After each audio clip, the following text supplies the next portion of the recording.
Corona के खिलाफ जंग में भारत रोज नए आयाम लिख रहा है। कोरोना की तीसरी लहर के बीच देश में वैक्सीनेशन की रफ्तार तेजी से बढ़ रही है।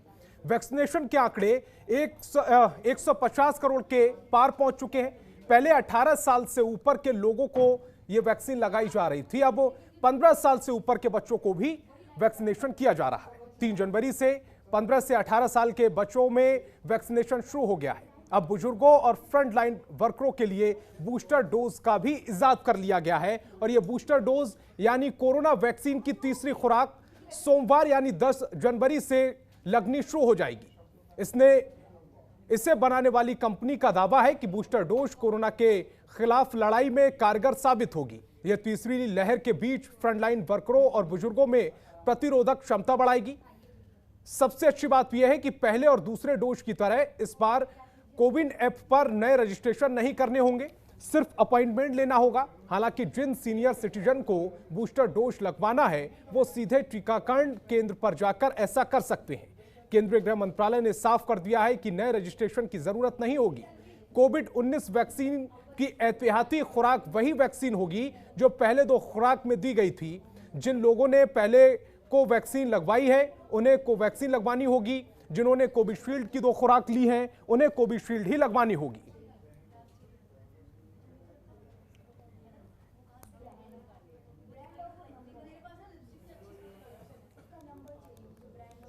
तो मामला बड़ा है, आपके स्वास्थ्य से जुड़ा हुआ मामला है और इसीलिए इस पूरी मुद्दे पर इस पूरी बातचीत के लिए हमारे साथ 2 खास मेहमान जुड़ रहे हैं। डॉक्टर DR राय हमारे साथ जुड़ रहे हैं, पूर्व उपाध्यक्ष है IMA के ये डॉक्टर रहे हैं। दीपक साहू वरिष्ठ चिकित्सक हमारे साथ जुड़ रहे हैं और सबसे पहले मैं पूर्व उपाध्यक्ष IMA डॉक्टर DR राय का रुख करूंगा। डॉक्टर साहब, एक अजीब सा कंफ्यूजन चल रहा है। जिन्होंने दोनों वैक्सीन लगवा ली हैं, दोनों डोज लगवा ली हैं, वो ये सोच रहे हैं कि हमें बूस्टर डोज लगवाने की जरूरत क्यों पड़ रही है। सबसे पहले बूस्टर डोज क्या है, आपकी भाषा में हम अपने दर्शकों को समझाने की कोशिश करते हैं। आखिर बूस्टर डोज है क्या, क्यों उन्हें जरूरत है इसे लगवाने की। कोई वैक्सीनेशन किया जाता है तो उसकी एक क्षमता रहती है कुछ वक्त तक, उसके बाद उसकी क्षमता धीरे धीरे कम हो जाती है, इसलिए हम उसके बाद उसको बूस्टर ध्यान देकर उसको बूस्टर डोज का नाम कहते हैं। आपको ध्यान होगा अभी थोड़े दिन पहले सरकार ने उसको प्रिकॉशनरी डोज या एक्स्ट्रा डोज या बूस्टर डोज, इन तीनों में से कोई भी नाम आप उसको देना चाहें आप दे सकते हैं, वो उसके लिए कारगर है। और सबसे बड़ा सवाल क्या है कि जैसे ये जिन लोगों को ये वैक्सीन आज से 6, 7, 8 महीने पहले लग चुकी थी, धीरे धीरे उनकी इम्यूनिटी जो एंटीबॉडीज है वो धीरे धीरे कम होती जा रही है और वो कम हो चुकी होंगी, तो उसको बूस्टअप करने के लिए एक एक्स्ट्रा डोज दी जाती है जिसको हम बूस्टर डोज कहते हैं। इस बूस्टर डोज से क्या है कि प्रतिरोधक क्षमता उनकी बढ़ जाएगी, एंटीबॉडीज और बन जाएंगी ताकि वो इस बीमारी से लड़ने में सक्षम रहेंगे। मैं आपके माध्यम से एक चीज जरूर कहना चाहूंगा हमारी जनता को कि ये ना सोचे कि आपको बूस्टर डोज लग गई है तो आप अपना मास्क वगैरह बाहर फेंक के या घर में बंद करके और घूमने निकल जाएं। बिल्कुल नहीं। अगर आपने बूस्टर डोज भी लगवाई है तब भी आपको मास्क के बिना घर से बाहर नहीं निकलना है और आपने सोशल डिस्टेंसिंग मेंटेन करनी है और प्रोटोकॉल जो कोरोना के हैं वो सबको आपको फॉलो करना है। इससे जो आपको फायदा होगा वो सिर्फ ये है, जो अभी आपने देखा होगा, अगर सुबह किसी लोगों ने, कुछ मेरे भाइयों ने जरूर न्यूज भी देखी होगी जिसके अंदर ये कहा गया है कि जिनको बूस्टर डोज लगी अमेरिका में वो लोग भी बीमार पड़ रहे हैं। तो ये ऐसी प्रकार का एक वायरस है जिसके बारे में कहना, प्रेडिक्ट करना बहुत ही मुश्किल है, लेकिन जो भी बीमार हो रहे हैं उनको इतनी सीवियरिटी नहीं हो रही जो आज से पहले होती थी। मैं आप थोड़ा सा आपको और एक ज्ञान देना चाहूंगा कि आज से अप्रैल 2021 के अंदर 20,000 केस थे तो हमारे यहाँ 350 करीब डेथ हो गई थी। मैं बहुत ही सदमे की बात थी, लेकिन आज की तारीख में 20,000 केस के ऊपर मुश्किल से 7 एक आदमियों की डेथ हुई है। तो हमें इन 7 को भी हमको बचाना है। ये नहीं कह सकते बहुत अच्छा है, नहीं, बिल्कुल नहीं। हमें इन 7 व्यक्तियों को बचाना है ताकि एक भी डेथ हमारे देश के अंदर, हमारे किसी परिवार के अंदर कोरोना से ना हो। ये हमारा एक एम होना चाहिए। इसलिए हम आपसे ये कहते हैं कि जो 60 साल से ऊपर के हैं, जो इम्यूनो कंप्रोमाइज हैं, जिनको कुछ प्रकार की बीमारियां हैं, कृपा करके अपना रजिस्ट्रेशन करवाकर अपनी ये बूस्टर डोज को जल्द से जल्द लगवाएं। और जरूर लगवाएं, लेकिन जो आपने बड़ी बात बोली है कि बूस्टर डोज लगवाने के बाद भी ऐसा नहीं है कि आप अमर हो गए, कोरोना आप पर अटैक नहीं करेगा। बिल्कुल नहीं, बिल्कुल नहीं, अटैक बिल्कुल करेगा, नहीं, लेकिन आप थोड़ा सा बिल्कुल नहीं। इंप्रूव जल्दी होंगे। बूस्टर डोज का ये फायदा है। डॉक्टर दीपक साहू भी मेरे साथ हैं, उन्हें चर्चा में लेके आता हूं। डॉक्टर साहब, अभी बहुत सारे लक्षण ऐसे चल रहे हैं जिसमें ये समझ से परे है कि ये मौसम की वजह से चल रहा है, बारिश भी हो रही है जगह जगह, उसकी वजह से भी सर्दी हो जा रही है, जुकाम हो जा रही है। कोरोना का भी अटैक इसी टाइम पर बढ़ जाता है। जैसा हम देखते हैं कि मौसम जैसे ही चेंज होता है, कोरोना अपने विकराल रूप में चला आता है। ये स्थितियां जो बूस्टर डोज जिन्हें लगवानी है, यानी कि जो 60+ हैं, जो सीनियर सिटीजन हैं, उनके लिए और खतरनाक हो जाती है। मौसम भी खतरनाक हो जाता है, जो स्थितियां इस समय देश में बनी हुई है वो भी खतरनाक हो जाती हैं। दूसरी ये जो कंफ्यूजन चल रहा है कि बूस्टर डोज किन लोगों को लगवानी है, कितने वक्त बाद, जो जिनको कोरोना की दोनों डोज कितने वक्त बाद लगवाना है बूस्टर डोज, ये सब समझाना भी उन्हें बहुत जरूरी है। लेकिन मैं आपसे ये समझना चाह रहा हूं कि जो आम लक्षण इस समय चल रहे हैं, एक कोरोना के लक्षण चल रहे हैं, एक आम बीमारी के लक्षण चल रहे हैं, इनमें फर्क कैसे करें? सीनियर सिटीजन भी, जो बीच के लोग हैं वो भी, और जो बच्चे हैं वो भी। बिल्कुल, ये बहुत अच्छा क्वेश्चन है और ये क्वेरी भी है सबकी। क्योंकि इस टाइम क्या है, क्योंकि जो टेम्परेचर बिल्कुल कभी तो कितना हाई है और कभी कितना कम है, तो दोनों में वेरिएशन हो रहा है। और जिसकी वजह से कुछ, अब हम बात करें एक कॉमन कोल्ड की और कोविड-19 के जो ओमिक्रॉन वेरिएंट है इनके, कैसे डिफरेंशिएट होगा, क्योंकि हम पेशेंट आ ही रहे हैं। तो मैं बात करूं जनरल सिम्टम्स की, कॉमन कोल्ड की, तो उसमें क्या है, कफ होगा, फीवर होगा, सॉर थ्रोट होगा, रनिंग नोज होगा, इस तरह के लक्षण जो हैं एक कॉमन कोल्ड में हमें दिखाई देते हैं। बट अगर हम बात करें कोविड-19 की, अगर ओमिक्रॉन वेरिएंट के अंदर जो सबसे बेसिक साइन हमें देखने को, बेसिक साइन सिम्टम देखने को मिल रहे हैं, वो है हेडेक, सीवियर हेडेक पेशेंट में देखने को मिल रहा है इस टाइम पे, और बॉडी एक जॉइंट्स पेन होते हैं, सीवियर जॉइंट्स पेन होते हैं। अब कोई भी पेशेंट अगर मेरे पास इस टाइम पे आता है तो जनरली वो कहते हैं कि सर फीवर आ रहा है, कफ है, कोल्ड है। तो मेरा एक ही क्वेश्चन उनसे ये होता है कि हेडेक और बॉडी एक कितना है, किस तरह का है, तो उससे थोड़ा सा आइडेंटिफाई हो जाता है कि पेशेंट इज अफेक्टेड बाय कोविड-19 या और एक सिंपल कफ एंड कोल्ड। तो उस बेस से हम उनमें RT-PCR जो है उसमें करवाते हैं या रेड टेस्ट कराते हैं, उससे जो है आइडेंटिफाई होता है और उसके बेस पे फिर उनको हम ट्रीटमेंट देते हैं। दूसरी बात, ओमिक्रॉन वेरिएंट एक बहुत ही माइल्ड इन्फेक्शियस डिजीज है। हाँ, कम्युनिकेबल बहुत ज्यादा है बट सीवियरिटी नहीं है। 1-2 दिन के अंदर पेशेंट जो है तो रिकवर इसमें करने की टेंडेंसी हो जाती है, लेकिन 5 दिन में तो बिल्कुल ठीक हो जाता है और 7 डेज की क्वारंटाइन पीरियड इसमें रहेगा। ये तो सेंट्रल गाइडलाइन आ चुकी है कि 7 डेज क्वारंटाइन होना है। साथ में अब जो प्रिकॉशनरी जो डोज लगाई जा रही है उसका सेम प्रोसीजर वही रहेगा जैसे हम वैक्सीन लगवाते थे पहले, फ्रंट लाइन वर्कर, फिर ओल्ड एज, फिर इस तरह से जो इसकी सीक्वेंसिंग होगी। अब कैसे हम करें, कौन कितना गैप होना चाहिए, अब हमने जो सेकंड डोज कंप्लीट हम लगवा चुके हैं और ऐसा इसमें होगा जैसे कोविशील्ड की हमने वैक्सीन ली है तो प्रिकॉशनरी जो डोज होगी वो भी कोविशील्ड की ही लगेगी। ऐसा नहीं है कि उसमें हमने कोवैक्सीन लगा दी, तो ऐसा कोई वेरिएशन नहीं होगा। जो डोज हमने कोविशील्ड की लगी है तो कोविशील्ड की ही प्रिकॉशनरी डोज लगेगी।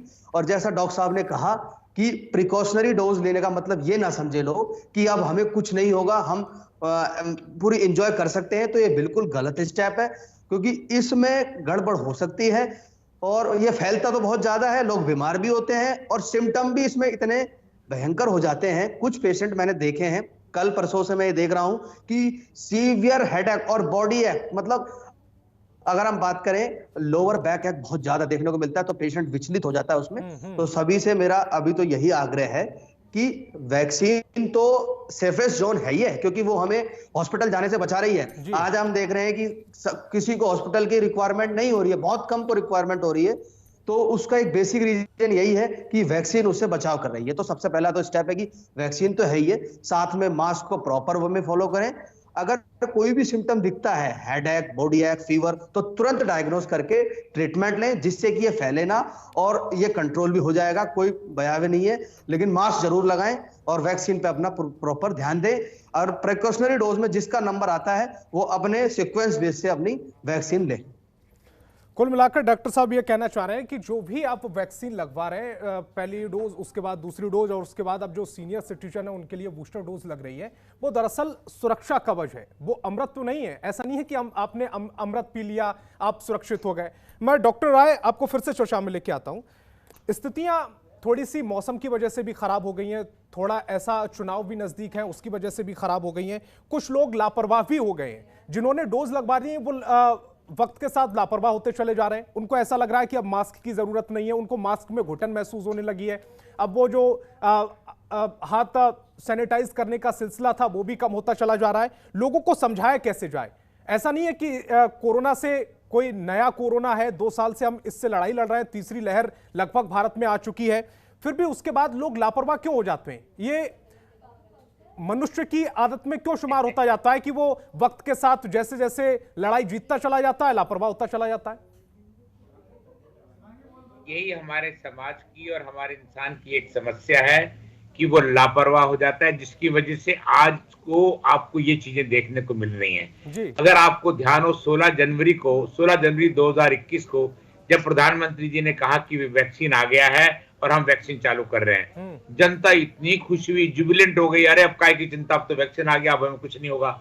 इतनी लापरवाही बरती कि अप्रैल और मई के महीने हमारे लिए इतने कष्टदायक हो गए। मैं भगवान से प्रार्थना करता हूं कि कभी भी समाज को वो महीने दोबारा देखने को ना मिले। सड़कें मरीजों से भरी हुई थी, अस्पताल मरीजों से भरे हुए थे, दवाइयों की कमी हो गई, कहीं पे बेड नहीं था, ऑक्सीजन की कमी, मतलब जो चीजें कभी हम एज ए डॉक्टर नहीं सोच सकते हमको देखने को मिली। हम भी बहुत विचलित हो चुके थे। और रहा सवाल आप कह रहे हैं कि लापरवाह, पिछले 2 साल से मीडिया अपनी पुरजोर कोशिश के साथ हर एक को ये बता रहा है कि आप लोगों ने कोरोना के अंदर क्या करना है। डॉक्टर समाज ने पिछले 2 वेव के अंदर 2000 डॉक्टरों को हमने खो दिया है। अब जनता की सेवा करते करते उसके बावजूद भी जनता नहीं समझ रही है कि हम कुछ बचना है तो हमें अपने आप को हमें ही बचाना पड़ेगा। ना कोई सरकार बचाएगी आपको, ना कोई डॉक्टर बचाएगा। वो हम सलाह दे सकते हैं, आपको इंस्ट्रक्शन दे सकते हैं, लेकिन एहतियात आपको ही बरतनी पड़ेगी।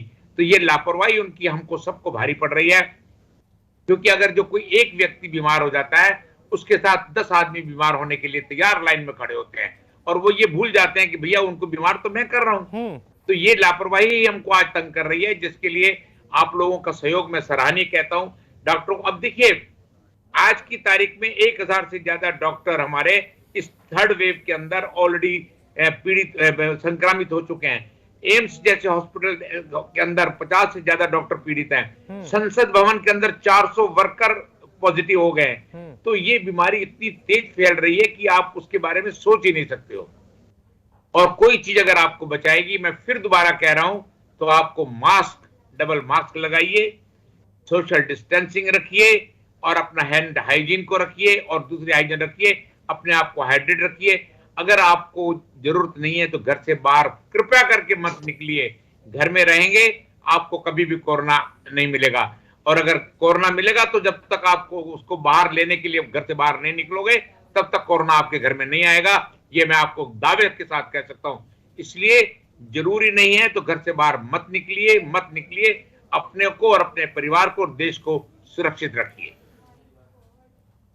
डॉक्टर राय ने एक बड़ी महत्वपूर्ण बात कही है, डॉक्टर दीपक, वो ये बात है कि आमतौर पर कोरोना अपने आप से नहीं फैल रहा है, कोरोना फैल रहा है मनुष्य से मनुष्य की तरफ फैल रहा है। यानी कि एक आदमी संक्रमित होगा, वो कम से कम 4 से 5 लोगों को, मिनिमम 4 से 5 लोगों को संक्रमित करेगा।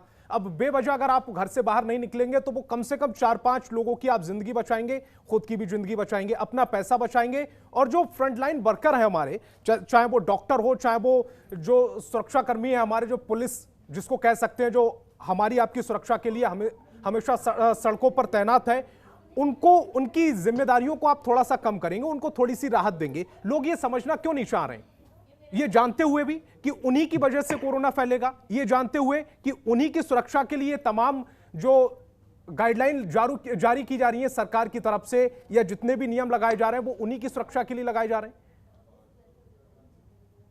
हैं। हाँ बिल्कुल, मैं ये बात से बिल्कुल ये सहमत हूं, ये डॉक्टर साहब जो बात कह रहे हैं, क्योंकि देखो इस टाइम लोग जो हैं बिल्कुल भी नहीं समझते। कोई कहता है कोरोना जो है गेम है, कोई कहता है कि गवर्नमेंट से कोई बनाई हुई वो है बीमारी। तो इस तरह की धारणाएं लोगों के अंदर हैं। कभी कभी मैं जब जाता हूं हॉस्पिटल की तरफ तो हम पूछ लेते हैं कि आपने मास्क क्यों नहीं लगाया, तो कहते हैं अब क्या, अब वैक्सीन आ तो गई। तो इस तरह की चीजें, मतलब लोगों का कहना है कि दवा आ चुकी है, वैक्सीन ले रखी है हमने, तो अब हमें कुछ नहीं होगा। बेवजह आपने देखा होगा इस टाइम भी मार्केट्स के अंदर कितनी लोग आते जाते हैं और कोई भी मास्क फॉलो नहीं करता, जिसका एक हर्जाना हमने देखा होगा। सेकंड वेव के अंदर कितने लोगों की डेथ हुई और कितने जो है ऑक्सीजन की कमी से लोगों की डेथें हुई, क्या क्या भयावह स्थिति हुई। अब थर्ड वेव की अगर हम बात करें, चलो ये इतना भयावह नहीं है, सपोज करो इस टाइम भी अगर ऐसी कंडीशन हो जाए और केस बढ़ने लगे तो काफी दिक्कतों का दीपक सामना साहू, हमें यहाँ पर करना एक चीज पड़ेगा। मैं ऐड कर लूं, ये भयावह इसलिए नहीं है क्योंकि ज्यादातर लोग वैक्सीनेट हो चुके हैं, इस वजह से उनके रिकवर करने के चांसेस ज्यादा हैं। अगर ये लोग वैक्सीनेट नहीं होते तो स्थिति पहले की तरह भयावह होती। जी जी, बिल्कुल बिल्कुल हो जाती। आज हम इसको कह रहे हैं कि माइल्ड है। कई जो चीफ मिनिस्टर उन्होंने भी बोला, हाँ बिल्कुल ये माइल्ड कंडीशन है। ये सब इसीलिए है क्योंकि हम वैक्सीनेटेड हो चुके हैं। कहीं ना कहीं उससे एक हमें एक प्रिकॉशन मिल रहा है, जो आज हम उससे बचे हुए हैं। आज एक माइल्ड सिम्टम है, हमारे ऑक्सीजन की कमी नहीं हो रही है और आज हम ठीक हैं। तो सिर्फ और सिर्फ वो वैक्सीन जो है जो हमें प्रिकॉशनरी जो दे रही है, लेकिन ऐसा नहीं है कि पूरा ही बचाएगी। तो मास्क तो बहुत जरूरी है। जो सबसे बड़ी वैक्सीन इसके अंदर है वो मास्क है, क्योंकि वो जो इन्फेक्शन है उसको ब्रेक कर देती है, दूसरों को इन्फेक्ट नहीं करती। अगर आप खुद इन्फेक्टेड हो कोविड-19 से, क्योंकि मैंने ऐसे लापरवाह लोग भी देखे हैं, कोविड-19 पॉजिटिव हैं लेकिन बाहर निकल जाते हैं और लोगों को इन्फेक्ट करेंगे, कई स्टोर हॉस्पिटलों में चले जाएंगे, तो उनकी वजह से बहुत सारे लोग इन्फेक्ट हो जाते हैं। तो ऐसे लोगों से भी बचना है। तो मैं तो बिल्कुल ये आग्रह करना चाहूंगा, जो इस तरह के लोग हैं, पहले कुछ लोगों क्या में ये भी करते हैं, भावना थोड़ा होती सा है कि फीवर मैं वगैरह। तो पॉजिटिव हो ही चुका, मैं तो संक्रमित हो ही चुका, तो दूसरों को भी क्यों ना लपेटे में लिया जाए, ये भी एक भावना होती है। बिल्कुल और ऐसे, ये भावना कहीं ना कहीं देश के लिए मैंने खतरनाक होती है। बहुत बहुत लोग ऐसे देखे हैं मैंने, जिनके अंदर ये भावना है कि यार मैं तो हो गया, पड़ोसी को और करना है, बताना नहीं है, क्योंकि बता दिया तो मेरे घर में लॉक लग जाएगा। पहले ऐसे था कोविड के अंदर आइसोलेशन करने में, सिविल डिफेंस को लगा देते थे, लेकिन अब तो नहीं है ऐसा। लोग बाहर निकल जाते हैं, अफेक्ट करते हैं। तो मेन कारण ये बढ़ता क्यों है? बढ़ना यही है कि बीमार हैं, चल दिए मेट्रो के अंदर, सभी को इन्फेक्ट कर दिया, इसीलिए लॉकडाउन किया जाता है और जब जाके स्थिति कंट्रोल में होती है। आज दिल्ली के अंदर भी 2 दिन का कर्फ्यू है, लॉकडाउन है।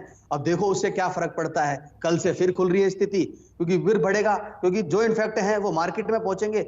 मार्केट में भी जाते हैं लोग और बिना मास्क के चले जाते हैं, और फिर उसमें जो है पूरे सराउंडिंग में फैल जाता है और फिर बीमार होते हैं। फिर लास्ट में गवर्नमेंट को कहा जाता है कि गवर्नमेंट फेल है, हॉस्पिटल फेल हो गए।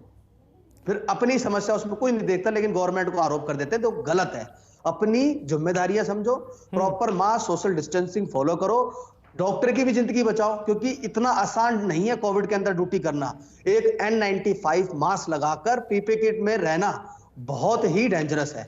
और लाखों पेशेंट्स को उनको हैंडल भी करना, उनके परिजनों को भी हैंडल करना, सिचुएशन से भी लड़ना, बहुत सही बात बोली। मैं डॉक्टर राय के पास दोबारा से जाऊंगा। डॉक्टर राय, एक बड़ी महत्वपूर्ण बात यहां पर डॉक्टर दीपक ने बोली कि हम शनिवार रविवार को हमने वीकेंड कर्फ्यू लगा दिया, क्या ये वो चैन तोड़ पाएगा जो संक्रमण जिस गति से बढ़ रहा है? 1,59,000 के आसपास केस आए पिछले 24 घंटे में, क्या ये उस सिचुएशन को, उस चैन को तोड़ पाएगा सिर्फ 2 दिन का वीकेंड कर्फ्यू? ऐसे डॉक्टर मैं नहीं मानता कि हमें कुछ सफलता मिलने वाली है, लेकिन शायद थोड़ा बहुत तो हम रोक दें, यही बहुत बड़ी बात हो जाएगी। क्योंकि आपको मैं अभी दावे के साथ कह दूं कि कल के दिन आप देखना बाजार फिर भरे हुए होंगे, आप कोई भी आपके वहां पे सोशल डिस्टेंसिंग नहीं मिलेगी, लोग बाग बिना मास्क के मिलेंगे। हम कह के थक गए, लेकिन किसी का ध्यान इस तरफ नहीं है। लेकिन सरकार अपनी तरफ से वो कहती है कि अगर हमने लॉकडाउन लगा दिया तो हमारे डेली मजदूरों का क्या होगा, दूसरे लोगों का क्या होगा जो कि रोज सुबह कमाते हैं, रात को खाते हैं। सरकार का सोचना अपनी जगह बिल्कुल ठीक है, सरकार अपनी तरफ से सारे इंतजाम कर रही है, डॉक्टर अपनी तरफ से सब कर रहे हैं, लेकिन जो सहयोग हमको जनता का मिलने चाहिए, मैं कहूंगा वो उस तरह का नहीं मिल रहा जितनी हम उसकी उम्मीद करते हैं या जितना मिलना चाहिए। अभी भी कुछ नहीं बिगड़ा है कि देखिए, मैं अभी डाटा पढ़ रहा था जिसके अंदर कह रहे हैं कि आने वाले वक्त के अंदर पीक के टाइम पर हो सकता है 20-30 लाख मरीज रोज आए, उस वक्त हमारी क्या हालत हो जाएगी? ये आपको और हमको समझने की जरूरत है। और आपके माध्यम से खासकर ये जानते हुए कि जनता 135 करोड़ की आबादी है इस देश में और डॉक्टरों की अगर संख्या देखी जाए, फ्रंटलाइन वर्कर्स की संख्या देखी जाए, वो बहुत कम है, ये जानते हुए भी उसके बावजूद 1000 डॉक्टर अभी ऑलरेडी मरीज हो चुके हैं। आप कम से कम अपने डॉक्टरों के बारे में सोचिए, जो आपको आपका इलाज करते हुए बीमार हुए, अगर वो भी घर बैठ जाते हैं आपकी तरह, तो आपको देखेगा कौन? ये तो आपके सोचने की चीज है कि हमारे डॉक्टर भाइयों को हमको कैसे बचाना है। आज देखो, जैसे डॉक्टर साहब अभी बता रहे थे कि कोई भी एक नॉर्मल व्यक्ति पीपीटी किट पहन के और N95 मास्क लगा के 1 घंटा नहीं खड़ा हो सकता, लेकिन डॉक्टर 8-8 घंटे की ड्यूटी कर रहे हैं। उनको खारिश होती है तब भी नहीं खुजला पा रहे, पसीने से तर हो रहे अंदर, लेकिन वो अपनी ड्यूटी से विमुख नहीं हो रहे। सर, यहाँ तो मास्क लगाने में लोगों को दिक्कतें हो रही हैं, आप तो पीपीटी किट की बात कर रहे हैं। मैं वही कह रहा हूँ ना, जब तक हमारी जनता नहीं समझेगी, हमारे प्रयास सारे बेकार हो रहे हैं। आपने पूरा सोशल मीडिया, पूरा इलेक्ट्रॉनिक मीडिया सुबह से शाम तक कोविड के बारे में पढ़ा रहा है, लेकिन उसके बावजूद सड़क पे जाओ, लोग बाग बिना मास्क के घूम रहे हैं। मार्केट का चस्का चढ़ा हुआ है सर। मार्केट जाएंगे, मार्केटों की हालत आपने देखी है, तस्वीरें हम दिखाते रहते हैं।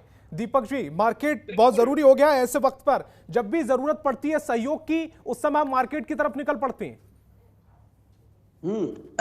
ऐसा आजकल तो ट्रेंड है ये। तो अभी कोई कोविड को कोविड नहीं समझ रहा। अब लोग क्या समझ रहे हैं कि ये कुछ नहीं है, माइल्ड डिजीज है, just like cough and cold, क्योंकि इसमें मौत तो हो नहीं रही, तो ये तो कुछ भी नहीं है। तो घूमेंगे, खूब घूम लेंगे, फिर बीमार होंगे, फिर मार्केट तो जाना है, शादी का एंजॉय करना है, कुछ क्लब में जाना है, घूमना है, तो बेफालतू की जो चीजें करी जाती हैं, इनकी वजह से ही, लापरवाही से ये बढ़ जाता है।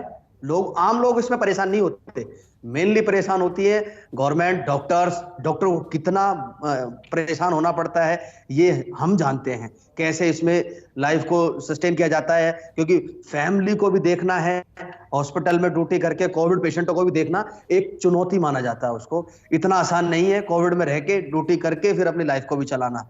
और अब लोग जाते हैं, एंजॉय कर सकते हैं, क्या कह सकते हैं, बट मेरा सभी लोगों से हाथ जोड़ के विनती यही है कि proper social distancing, mask follow करो, वैक्सीन लगवाओ, जरूरत अगर कुछ काम है तो ही बाहर घर निकलो, अदरवाइज बाहर जाने की कोई जरूरत नहीं है। और अपने आप को बचाओ, देश को बचाओ, और कोविड-19 जल्दी से जल्दी खत्म हो सके, इसलिए जो जिसका वैक्सीन के लिए नंबर है वो वैक्सीन लगवाए। वैक्सीन में भी कुछ लापरवाही ऐसी देखी जाती है कि फर्स्ट डोज तो आज लगवा ली, सेकेंड डोज में 6 महीने का गैप कर दिया, भूल गए, तो वो भी बहुत कॉमन देखा गया है किसी ने, तो उस कारण से भी कुछ दिक्कतें हो जाती हैं। अब आप देखो कि थर्ड वेव में कितना फायदा हो रहा है कि लोगों को हॉस्पिटल की तरफ नहीं जाना पड़ रहा, तो वैक्सीन तो बहुत सेफेस्ट जोन है, इसे लगवाओ और अपने आप को सेफ रखो, और भारत को कोविड-19 से मुक्त होने में हमारी मदद करो, और कम से कम बाहर निकलो। इस टाइम मास्क ही एक वैक्सीन है, मास्क को प्रॉपर वे में लगाओ। मास्क भी लगाना है, सैनिटाइजर का इस्तेमाल भी करना है, हाथ को भी साफ करते रहना है। ये जितनी भी कोरोना से रिलेटेड सुरक्षा से रिलेटेड चीजें बताई जा रही हैं, मीडिया में भी बताई जा रही हैं, डॉक्टर्स भी बता रहे हैं, लगातार आपसे अपील भी की जा रही है, सरकार भी अपील कर रही है, उन सबको फॉलो करना ही सुरक्षित कर सकता है कोरोना से। दोनों मेहमान मेरे साथ जुड़े, आपका बहुत बहुत शुक्रिया। स्थितियां ऐसी बनी हुई है देश में, हम समझाना कुछ और चाहते हैं, लोग समझना अपने हिसाब से कुछ और चाहते हैं। उनको कोरोना से अगर उनको सावधान करना है तो फिर वो कोरोना की तरफ ही बढ़ेंगे। उनको लगता है कि इसमें डॉक्टर्स का कुछ फायदा है, उनको लगता है कि इसमें सरकार का कोई फायदा है। आपकी जान के लिए ये जितनी भी गाइडलाइंस बनाई जा रही हैं वो सिर्फ आवाम की जान के लिए लगाई जा रही हैं। आपको बूस्टर डोज लगवाना है, 60+ से ज्यादा के लोग जो हैं उनको बूस्टर डोज लगवाना है, ये उनके लिए जरूरी है, क्योंकि कोरोना की दोनों डोज लगाए हुए वक्त हो चुका है। ऐसे में बॉडी में आपके बूस्टर डोज की जरूरत है और उसका इस्तेमाल जरूर करें। इसके अलावा मास्क जरूर पहने, हाथों को सैनिटाइज करते रहें। जितनी भी गाइडलाइंस कोरोना से रिलेटेड आपको बताई जा रही हैं उनका आपको पालन भी करना है। तो ये जरूरी है। 8 जनवरी से बूस्टर डोज के लिए रजिस्ट्रेशन शुरू हो चुका है और 8 जनवरी के बाद यानी कि 10 जनवरी से आपको बूस्टर डोज लगवानी है। और ऐसे में कोरोना गाइडलाइन का पालन आपको करते रहना है, ये आपको समझना होगा। जितनी भी एहतियात आपको बरतने के लिए कही जा रही हैं, वो एहतियात आपको बरतनी है, अपनी सहूलियत के लिए बरतनी है, अपनी जिंदगी के लिए बरतनी है, अपने परिवार के लिए बरतनी है। इस देश पर कोई एहसान नहीं करेंगे। कोरोना गाइडलाइन का अगर आप पालन करेंगे, खुद पर एहसान करेंगे। मेरे साथ फिलहाल इतना ही। आप देखते रहिए जनतंत्र TV.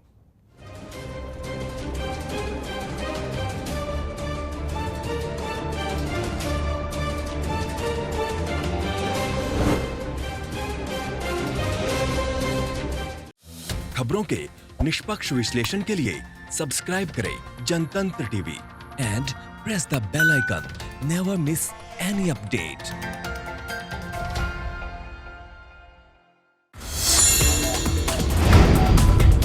Download the Janatantra TV app, available on Google Play and App Store. Download it now.